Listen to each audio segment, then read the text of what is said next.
Greetings, fellow gardeners, and welcome to Austin, Texas Gardening. I'm your host, Matthew Wattrich, and today we're going to be taking a tour of my urban backyard. So in some of my previous videos, I've explained that I'm a first-time homeowner. As you can see from my very small backyard, I took some measurements way back when, and I recall my backyard is 40 feet by 16 feet, so I'm working with a bit of a smaller space. And I've managed to put in a vegetable garden and a fruit tree in my backyard and some other trees in my front yard. And it being May 1st, I thought would be a cool opportunity just to take a look at some of the things that I've got growing right now. So if you've seen my past couple of videos, you'll know that my wife and I just got back from our honeymoon anniversary trip. We got married last year, and because we didn't get a chance to go on a honeymoon, we went on a trip this year.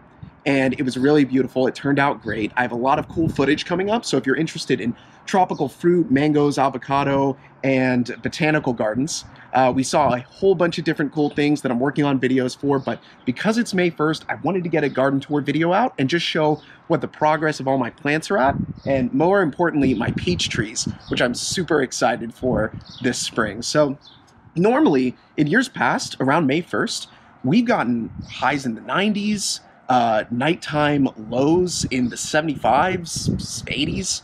And it's just been really cool to have a much cooler spring this year. So taking a look at our backyard garden here, it looks like this is pretty close to where we were at last year.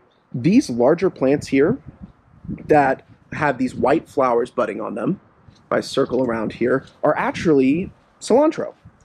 Now, cilantro has a pretty interesting life cycle. It's more apparent that it's cilantro if I kind of hold back some of the coverage there. That's clearly cilantro. This stuff up here doesn't really look like it. Now, what's going on is around May or June, cilantro goes through its reproductive cycle where it forms coriander seed. Now, I didn't know that cilantro and coriander were related, but it's really cool the way this works. And I'm using a GoPro camera, so you just need to turn up the resolution to 4K and take a look. It doesn't do super close-ups, but it does do super high res. So if you go full screen right now, you'll be able to see this more clearly. But it has some circular seeds that right now are green. I don't know if that's a wasp. It scared me for a minute. Yeah, these are green right here, but eventually they will turn brown, and these will become coriander seeds.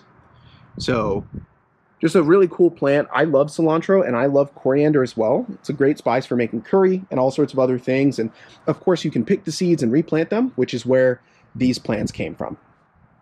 About a couple of weeks ago, I also did a video on my strawberry plant.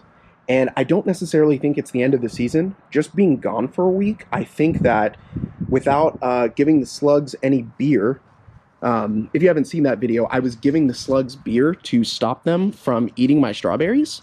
It looks like my strawberries are moldy, eaten, slimy, and we do have a couple still growing here, but the strawberry plant, I think, needs some maintenance. I don't necessarily think it needs to be trimmed back. I think it probably just needs some bait for the slugs. And so one thing I'm really excited that I should be doing a video on shortly is these habanero plants.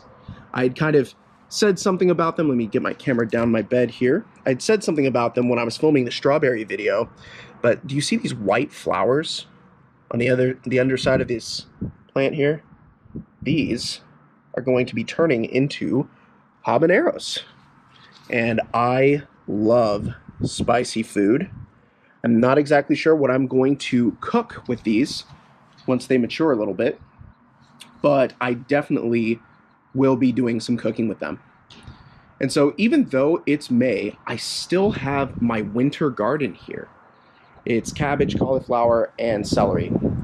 Now, in a previous video, I have mentioned that the cabbage and cauliflower was, for all purposes, just a complete failure. I wish these had matured more. I don't know, let me walk around over here. I don't know if it was the lack of sunlight in the winter, because the sun rises in the south, which is directly over my house here. These have been in the shade all winter. Some people on Reddit and Facebook were saying my soil may have been just too acidic and may not have allowed them to develop. That seems like a completely reasonable explanation as well. But I probably will be putting in some new soil next year, or just skipping cabbage and cauliflower altogether, maybe doing them in a different raised bed, as very clearly they didn't turn out well, but my celery turned out awesome. and I'm getting super ready, super close to a celery harvest. So I've never grown celery before, but I'm gonna put my camera down on my bed so you can see what we're working with here. And it's getting really close to, I'm trying to get a good angle here. I might need to adjust my GoPro. Just a minute. All right, there we are. It's getting really close to store-bought quality. Look at that. Wow. Now you can't see that. I put my finger for reference. That's thicker than my finger. That is some quality celery right there, as is that. Some of these plants didn't all develop. Like this one right here looks good. And then it has one right here that's not as big. Again, not all the plants developed, and that's okay. I think that the ones that are a little tinier, for everyone that's a little tiny, we do have a larger one. And celery is something I like to eat. Good to like post-workout, some celery and peanut butter. And so here in probably about a week, I'm going to do a harvest video of the celery. And I would highly recommend, if you're in Austin, Texas, you attempt to grow celery next winter. I definitely will be growing this in winter of 21. But yeah, super happy with the way that turned out. And I'm not necessarily recommending against cabbage and cauliflower. It didn't turn out well for me, but that doesn't mean it won't turn out well for you. I think this could be a cool thing to grow. So, moving on to the end of this bed right here, my peach tree. This is a La Feliciana peach tree. It's super cool. I planted this last year, and if you take a look at my first YouTube video, you can see it when it was only maybe about a year or two old when I bought it. And we have probably about 4 or 5 peaches here that look like they're doing pretty good. There was a 5th one that looks like it got dropped. We had some pretty high winds last night. I can see it's fallen right here. I don't know if this is the result of a bird. That is super strange. There's some weird type of like jelly on it. Could be, I don't know, a slug or something. Let me know in the comments if you guys know what that is. Some weird kind of slime or film that's on it. I don't know. But yeah, this peach tree's looking good. I'm hoping these peaches will stay on until June when I can harvest them. But at this point, it's only 4 peaches, which could have been really disappointing. Gotta just readjust my camera here. So if I only wound up with 4 peaches this season, I would have been disappointed. Not to say that that wouldn't have been cool in its own right, but this is obviously a much smaller peach tree, and you can see me standing here next to it. I'm a little bit lower elevation-wise, and it's about level with me. So this peach tree is about 5 feet tall. It's cool. I don't want to say it's not that special. If you have a younger peach tree, it will grow. But I'm really happy that last fall I decided to transplant this peach tree over here. So if you go through all my videos and look back to maybe about November, my buddy Parker allowed me to dig up this peach tree out of his backyard in Blanco and replant it in my backyard. And it's turned out phenomenally. I'm very pleased with the way this turned out. So in addition to all the bad weather we got this last, oh, and here comes the sun. Hopefully this isn't too bright. I might have to film the other half of this in a couple of minutes. But this peach tree has turned out awesome. I couldn't be more happy with it.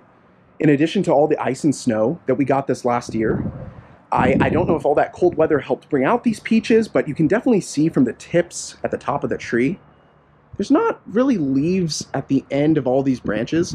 I suspect that that's just because there's been a bit of a die-off from all the cold weather, but there's too many peaches on this tree to count, and it might not be immediately obvious unless I get a little bit closer. But even like down here towards the base, I've got like, 7 right here. And they're all looking very strong, very healthy. Doesn't look like any of these are going to fall off. I'm not really anticipating any problems with disease. I know that the peach trees will naturally drop any peaches they can't support, and that doesn't mean your tree is unhealthy. If you see your peach tree dropping peaches, it just means it's dropping some so that it can grow the rest. But look at that. I don't know what the best angle is here. There you go. Nice. It's really beautiful, and I'm really excited to harvest these peaches. If it was just the 4 over here in the smaller bed, that would be okay. that would be enough. But thankfully, we're going to be able to make some peach crisp, some peach cobbler, something else. It's really cool. And so it's kind of hard to tell from just looking at this tree. If I stand back a little bit, you can tell, I was going to stand next to it, but you can just tell from the fence. That fence is about 6 feet tall. So our tree is close to about 10 feet tall. And I'm just super happy with this tree. Obviously, it should probably have been pruned back a little bit more than I pruned it, but I think it's turning out great. I also planted some bluebonnets and some cucumber around the base of this tree, and those are turning out super well too. It's getting towards the end of the flowering season. Even though these bluebonnets were late bloomers, you can tell that they're a little faded. They're not that super vibrant blue that is, you know, the iconic state flower at this point. And it's getting ready for their reproductive season. So I'm not actually seeing any at a glance that have seed pods on the side. We'll take a look at in the front yard a little bit more. Some of the bluebonnets there have their seed pods ready for the next year, but they're looking good. I think they're on their way out the door, and that's okay. I can see, as I had mentioned before, if your peach tree is dropping peaches, that's all right. This one dropped a peach. I don't know if this is the result of birds. I know a lot of people have told me squirrels can be a problem. If you look around my neighborhood, because this is a recent construction, and I don't want to pan into people's backyards too much, nobody else really has trees. I'm kind of the only one. And so, kind of a blessing in disguise. It means the squirrels leave me alone. They don't have places to find acorns and whatnot, so they don't bother with me. But like I was saying, I don't know if this is the result of squirrels, raccoons, birds probably, or maybe even just high winds. But even losing this peach, you know, I've still got dozens at this point, so it should be pretty cool.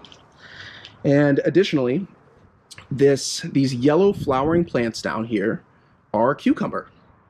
So I decided to plant some of these around the base. I put up these green wires here to try to get the cucumber to climb it and climb up the tree a little bit. I've seen people grow flowering vines on their fruit trees, and I thought that was just the most fascinating thing. So I wanted to try it myself. It doesn't really look like they're cooperating with me too much, but they're definitely producing a ton of flowers, which is a win because I assume, similar to tomatoes, these flowers will produce cucumbers. And if that's the case, then I'm gonna have more than I know what to do with, barring the plants, you know, drop their flowers. I obviously have a ton in here, so stay tuned to see how that turns out. I'm excited. I think it's gonna be great. And finally, before we head out of the backyard, I also want to mention about this peach tree. I've put an iPhone 6 up in the window there. You can't really see it. I'm gonna go get closer so you can. Right there, if it's not too reflective. There it is. You can see it there. And that iPhone has been sitting in that window for about 2 months now. I leave it on and turn off the time-lapse feature every maybe week or so. And so my goal here, let me hop back in the frame. My goal here is to film this peach tree winter to spring, winter to summer. So stay tuned. My magnum opus of time-lapsing is gonna be coming out probably June 22nd. So that would be the first or second day of summer officially. And when I started the time-lapse, the tree had no leaves on it, no fruit. It was completely dormant. I also planted some sunflower seeds. You see that little plant right there off to the left of the peach tree? That is a sunflower plant. And so I think the time lapse is going to be super fascinating. Around June 22nd is about when I was planning the harvest of the peaches anyway. And so I'll have a peach tree video and also a peach tree winter to summer time lapse, which should turn out super wonderfully. So stay tuned for that. I think that's going to be pretty cool. We're also going to take a look at the front yard and talk about some of the wildflowers, some of my fruit trees in the front yard. But before we go, I also just wanted to mention some of these plants in containers that I have here.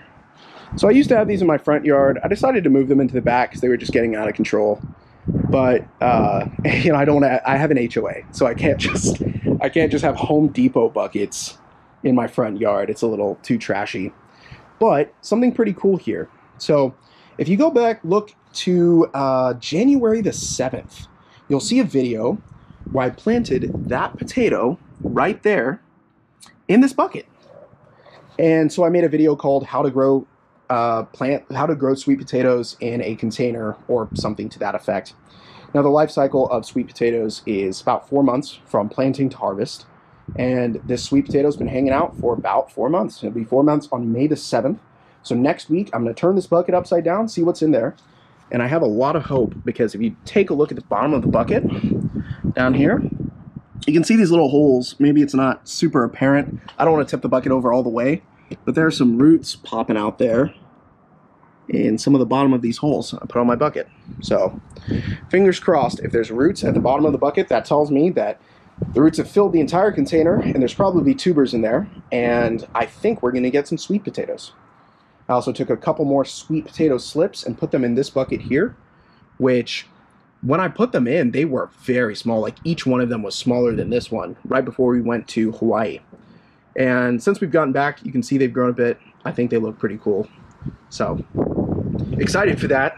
And finally, this bucket over here has Yukon Gold potatoes in them. I didn't really properly film when I planted these, just because I've never grown Yukon Gold before. I don't know how it's going to turn out, but they're buried about yay deep in the bucket, and we'll just have to wait until June or July to see how those turn out. Finally, I have some pepper plants here. These are habaneros, similar to what was in the garden bed, and you can see they've got the white flowers on them. They're looking good. They're in containers, so they have less space for their roots to spread out. I don't know if they're going to mature more slowly or what that's going to look like, but the jalapeno plant over here to the right produced some jalapenos, which I cut in my tomato video, which I recently posted. So I've had success with plants in containers, but I've also had struggle. Here are my struggle plants. I tell people this all the time, but part of the hobby of gardening is just watching your plants die. And so over here, we have a jalapeno plant that dropped some of its leaves for some reason. I think maybe the container's a little bit too small. But it's regrowing. It's got some growth at the base. And this here is my avocado seed that I grew last fall. I took it in and out of the garage all winter and tried to get it along through the winter. And you can see here it dropped a bunch of leaves. If you, again, go 4K and take a look at that, you can see it's got some new growth there. And so it's still alive. There's the seed. This is what they look like after about a year. This blackened, rotting husk.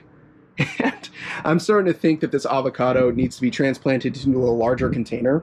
My wife and I were planning on going to Home Depot shortly and getting some whiskey barrels, or bourbon barrels. I don't know what they call them at Home Depot, but some larger containers, bigger than these pots over here on the left, which I think are, no, they're 5-liter pots. Just something bigger, because clearly these roots are trying to spread out and are struggling to do so. And finally, I have this pineapple plant over here.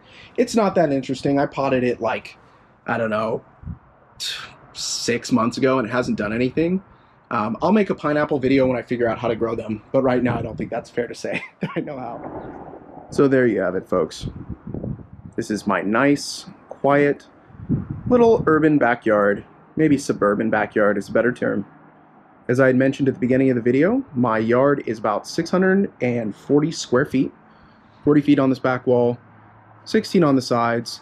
I'm aware that if you're doing apartment or patio gardening, you might be working with a smaller space, but as far as backyard gardening is concerned, this is on the smaller side. My wife and I do anticipate getting a bit of a larger space to work with at some point in the future.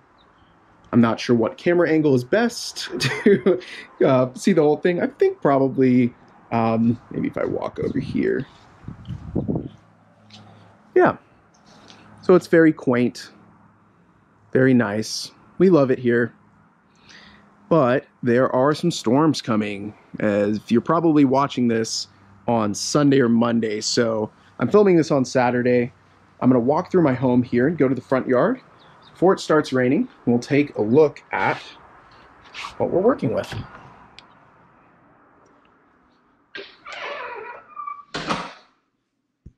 So this is our home, as I mentioned. Humble 3-bedroom, 1,500 square feet. It's not on the biggest lot. This is my workstation while I'm walking through my home. This is also my propagation station, where you can see I've got some pothos, wandering Jew cuttings, pineapple, IKEA cactus, and here's another avocado seed that I grew.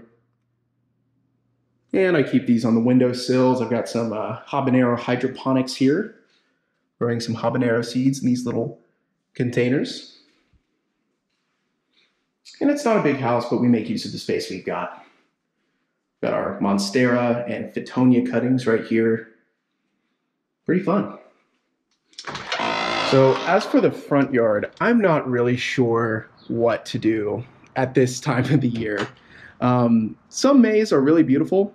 Some Mays are a little bit different, and depending on what you're growing, you might be working with a different plant layout than I am. But the first thing I want to talk about in my front yard here is my crimson clover, which if you've seen my wildflower video, you'll know it used to be beautiful, it used to be great, and now it's just kind of a nuisance. The beautiful crimson flowers have turned into these gray, brown, just kind of eyesores that are even leaning into my front walkway here. And when we have guests, you know, my wife and I and our roommate kind of tripping over this stuff, I've got to clean this up. I really wanted to let these just fall to the ground and propagate so they'd grow back next year, but I don't think I'm going to be able to do that. I'm going to try to watch some videos that will guide me on propagating these, because unlike bluebonnets, I'm not exactly sure how these propagate. What I mean by that, and I'll back up here in a second, but bluebonnets couldn't be more easy to propagate. Obviously, from the wildflower video, there used to be some bluebonnets right here, and there's still some remnants of them, but they just grow these seed pods here, and there's nothing more to it. I mean, they naturally do not need help.